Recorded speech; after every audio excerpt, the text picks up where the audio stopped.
बिस्मिल्लाहिर्रहमानिर्रहीम नहमदुहु व नुसल्ली व नुसल्लिमु अला रसूलिहिल करीम। तहरीक इंसाफ ने जब कौमी असम्बली से बाइकाट किया और इस्तीफ़े दिए को 150 मेंबरान ने, और उसके बाद पंजाब और खैबर पख्तूनख्वा की सूबाई असम्बलियाँ भी तोड़ दी, इस उम्मीद पे कि ये मुल्क आइन के मुताबिक चलेगा और 90 रोज़ में इलेक्शन हो जाएंगे। उस वक्त उनको उम्मीद थी कि वो बहुत भारी अक्सरियत से जीतेंगे और ज़िमनी इलेक्शन में वो 17 जुलाई को 20 में से 16 सीटें जीते भी। इसी उम्मीद पे उन्होंने दोनों असम्बलियाँ तोड़ दी। एक उनके सदर साहब बच गए थे। सदर साहब को तो तोड़ा भी नहीं जा सकता था, निकाला भी नहीं जा सकता था।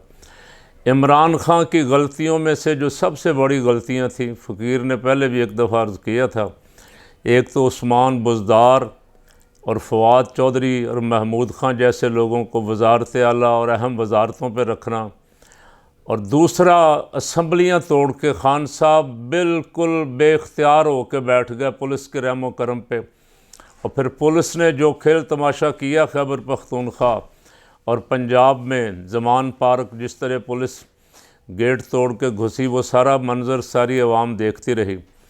अगर खान साहब उस वक्त 2 असम्बलियाँ ना तोड़ते तो मुल्क की सियासत का नक्शा कुछ और होता, शायद ये 9 मई भी ना होता। उनका एक सदर बचा हुआ है सारे सिस्टम में, बाकी तो तकरीबन बंदे तोड़ लिए गए हैं। असम्बलियाँ उन्होंने ख़ुद तोड़ दी दोनों, और इस्तीफ़े असम्बलियों से दे दिए थे। अब तो वैसे असम्बलियाँ ख़त्म हो गई। एक सदर इसलिए बचा हुआ है कि जब तक इलेक्शन ना हो जाए, नई असम्बलियाँ, कौमी असम्बली, सूबाई असम्बलियाँ मार्ज वजूद में ना आ जाएं, उस वक्त तक सदर का नया इलेक्शन नहीं हो सकता। सदर की मुद्दत तो पूरी हो चुकी, लेकिन जब तक नया सदर नहीं आएगा इसी सदर को कंटिन्यू करना है। उसकी वजह से सदर आरिफ अलवी साहब बचे हुए, लेकिन सदर आरिफ अलवी की जो आइनी ज़िम्मेदारियां हैं उनमें सदर साहब बहुत सारी जगहों पे अपनी खाल बचाने के लिए वो ज़िम्मेदारियां पूरी नहीं कर रहे। सदर साहब खौफज़दा हैं कि जो हशर अपने शाह महमूद कुरैशी के साथ और चौधरी एजाज़ के साथ और डॉक्टर साहबा के साथ और महमूद रशीद वगैरह के साथ हो रहा है, मेरे साथ भी वही कुछ होगा। उन्होंने कह भी दिया कि अगर मैं सदर ना होता तो मैं भी जेल में होता। तो मैंने आज उनका बयान पढ़ा तो बड़ा अफसोस हुआ सदर साहब का। खान साहब सदर साहब से नाराज़ हैं, और ख़ान साहब की नाराज़गी की वजह ये थी कि सदर साहब को इलेक्शन की डेट अनाउंस करनी चाहिए थी कि फ़लाँ तारीख़ को इलेक्शन होगा। सदर साहब ने उसकी बजाय वज़ारत कानून को ख़त लिख के उनकी राय तलब की। तो वज़ारत कानून में नज़ीर तारड़ साहब बैठे हुए थे। उन्होंने कहा जी आपका इख्तियार ही नहीं है, ये तो इख्तियार इलेक्शन कमीशन का। और ये इम्पोर्टेड हुकूमत जाते जाते जो आइन में तरामीम की थी, एक तरमीम ये कर गई कि इलेक्शन का सारा इख्तियार डेट देने का, करवाने का, ये सब इलेक्शन कमिश्नर का इख्तियार है, ये सदर का इख्तियार नहीं।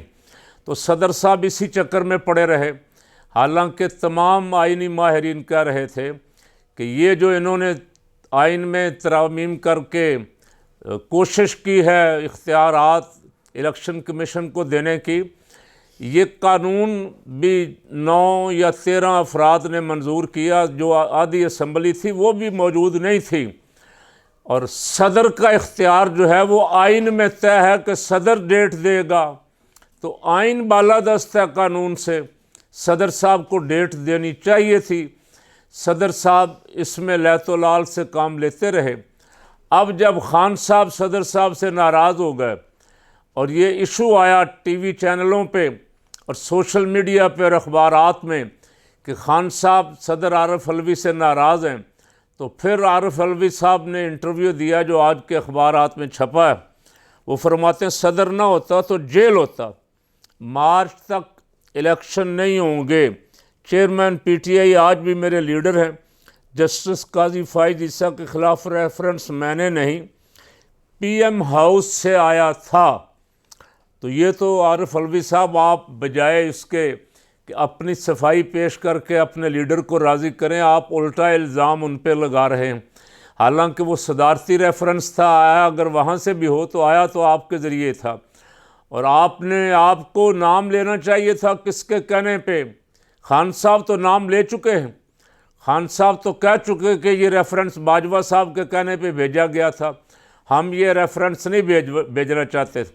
यानी सदर साहब अब ये कहना चाहते हैं कि जो फायज़ ईसा साहब मेरे ऊपर अटैक कर रहे हैं, शायद वो अपने उस रेफरेंस का गुस्सा निकाल रहे हैं। फायज़ ईसा साहब, चीफ जस्टिस साहब मोहतरम ने कल परसों वकीलों से बार बार पूछा कि सदर ने आइन की डेट क्यों नहीं दी, इलेक्शन की 90 रोज़ के इलेक्शन की डेट क्यों नहीं दी। सदर की जिम्मेदारी थी।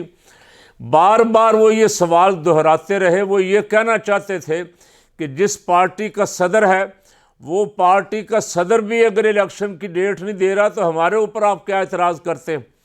तो सदर साहब ने डेट नहीं दी। वाकई सदर साहब ने सिर्फ कानूनी राय ली, और राय लेने के बाद खामोशी इख्तियार कर ली। अब अपने चेयरमैन को राज़ी करने के लिए सदर साहब बोंगियाँ मार रहे हैं कि मैं सदर ना होता तो जेल में होता। सदर साहब, आप 5 साल पूरे सदारत इंजॉय करते रहे हैं।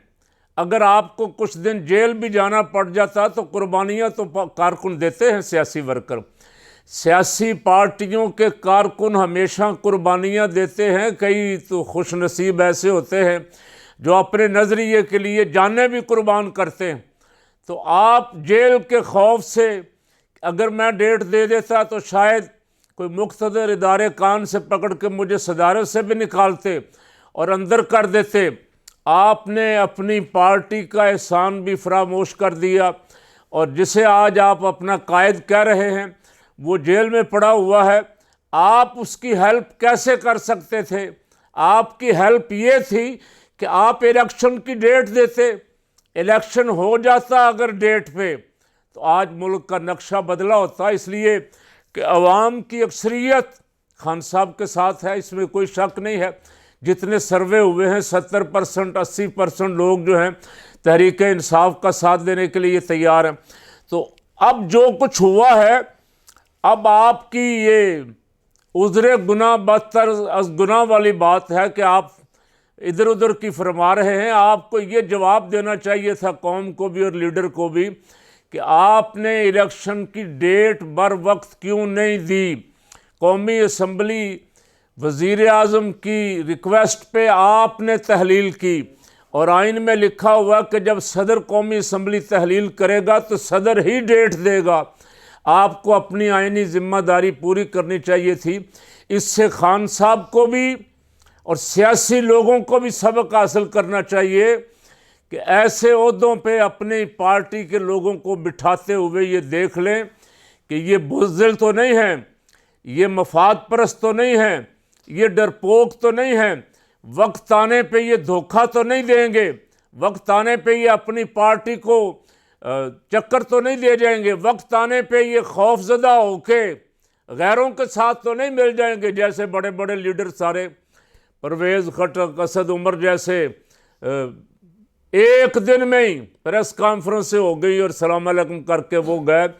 इनसे 1000 दर्जा आरफ अलवी साहब, आपसे 1000 दर्जा डॉक्टर यास्मीन राशिद 75 साल कैंसर की मरीज़ा बेहतर है, जो जेल की सौबतें बर्दाश्त कर रही है लेकिन अपनी पार्टी और अपने लीडर के साथ खड़ी है।